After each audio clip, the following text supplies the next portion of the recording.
ठाण्यातील कोपरी विभागात आंबेडकर जयंती उत्साहात डॉक्टर बाबासाहेब आंबेडकर यांना अभिवादन करण्यासाठी नेते मंडळींची गर्दी।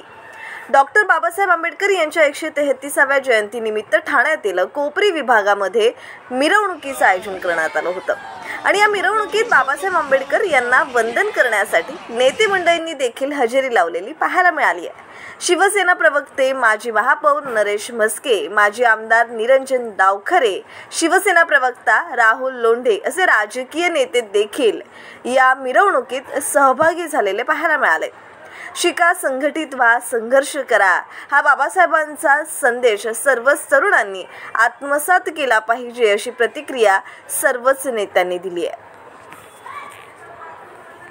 वर्धर आनंदनगरमध्ये आहे, ठाणे शहरामध्ये आहे, महाराष्ट्र देखील आहे। तसंच आजच्या शिका, संघटित व्हा आणि संघर्ष करा असा सगळ्या जगाला ज्यांनी नारा दिला असे मानव भारतरत्न परमपूज्य डॉक्टर बाबासाहेब आंबेडकर यांची 133व्या जयंतीनिमित्त आपण पाहता की जेवढी मोठी मिरवणूक या ठिकाणी निघालेली आहे, प्रचंड उत्साह आहे भीमसैनिकांमध्ये आणि आज ही मिरवणूक पुढे कोपरी त्या ठाणे पूर्व भागात चालू शकतो आणि शहरात पण अशा सर्व बऱ्याच मिरवणुका निघालेल्या सर्व मिरवणुकीमध्ये आम्ही सहभागी होतो। निवडणुकीचा खरा अधिकार संघटना त्यांनी कसं बघतात या सगळीकडे महिलांसाठी देखील त्यांनी अनेक डॉक्टर बाबासाहेब आंबेडकर आणि निवडणूक हा काही विषय नाही आहे, राजकारणाविषय नाही आहे। संविधान आणि माणसाला जगायचा हक्क हा बाबासाहेबांनी दिलेला आहे।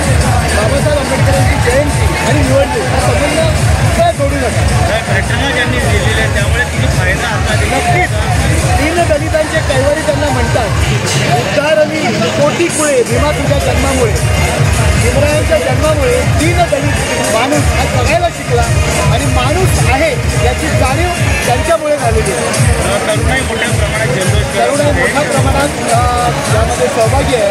तरुणांमध्ये पण डॉक्टर बाबासाहेब आंबेडकरांचे विचार माझे व्रत म्हणजे फक्त मिरवणुकीमध्ये नाचणं म्हणजे बाबासाहेबांचा विचार नाही, तर आपल्या घरातील लोक शिकणं आणि शिकवणं हा फार मोठा बाबासाहेबांचं तत्व आहे, जे प्रत्येकाने अंगीकारलं पाहिजे। तर बाबासाहेबांच्या या जयंतीच्या निमित्ताने काय नेमक्या शुभेच्छा महाराष्ट्राला द्याल आणि शिका, संघटित व्हा, संघर्ष करा हे जे सुरुवातीला म्हणतात त्या ह्या जे बाबासाहेबांची वाटणी कशा आत्मसात केली बाबासाहेबांचे विचार प्रत्येकाने मिरवणुकीबद्दल मर्यादित न ठेवता ते आत्मसात करायला पाहिजे। शिकणं हे फार महत्त्वाचं आहे। बाबासाहेबांचा जो विचार आहे शिक्षण हे फार महत्त्वाचं आहे आणि दीन दलित समाजाने शिकलं पाहिजे।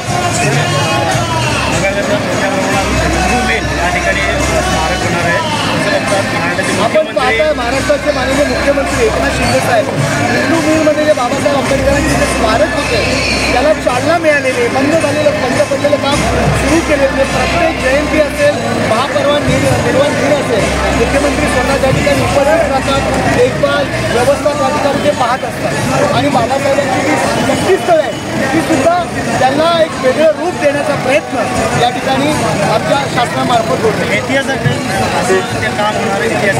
ऐतिहासिक काम होणार आहे। काल पाहिलं असेल वरळी सिलिंगला सुद्धा एक डिजिटल बाळासाहेबांचं जे काही चित्र त्या ठिकाणी साकारलं गेलं होतं, बाळासाहेबांचे विचार आणि भारतारूपी जिवंत ठेवण्याचा आम्ही प्रयत्न करतो।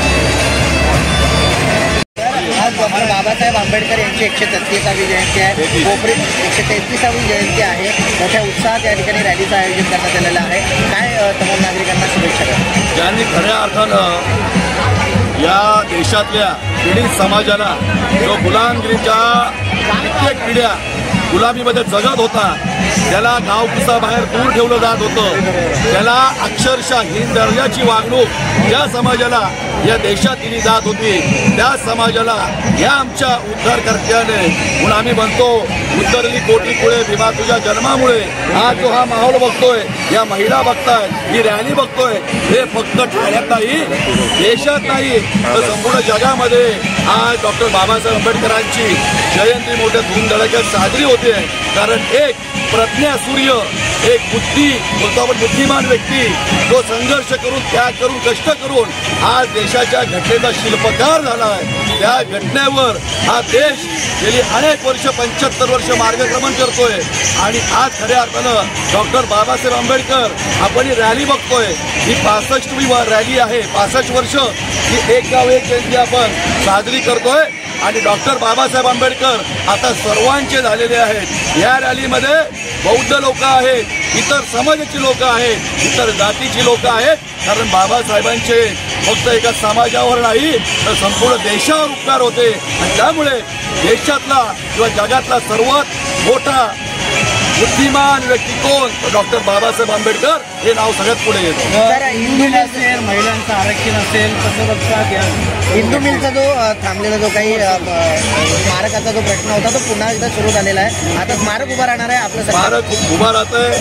मुख्यमंत्री साहेबांनी स्वतः त्या पुतळ्याची, आपण जो हिंदू मिळवले पुतळा बघतोय, सर्वात मोठा पुतळा आहे, त्या पुतळ्याची पाहणी पण केलेली आहे. आणि लवकरात लवकर हिंदू मिलचं स्मारक जे जगाला हेवा वाटेल असं स्मारक तिथं उभं राहत आहे.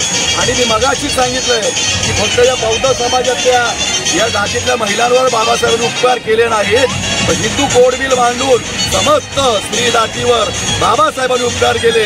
म्हणजे पोटगीचे अधिकार असतील, बाळांपैकी रजा असेल, स्त्रीला तिच्या प्रॉपर्टीमध्ये हक्क असेल, किंवा निवडणुकीमध्ये सुद्धा मतदानाचा अधिकार असलेला बाबासाहेबांनी मिळवून दिलाय. त्यामुळे या सगळ्या महिला बाबासाहेबांनी जमल्यात. आणि हे बुद्ध विहार आहे, इथंही आम्ही आज रात्रीपासून इथं बुद्ध वंदना आणि बाबासाहेबांना वंदन करण्याचा कार्यक्रम घेतो.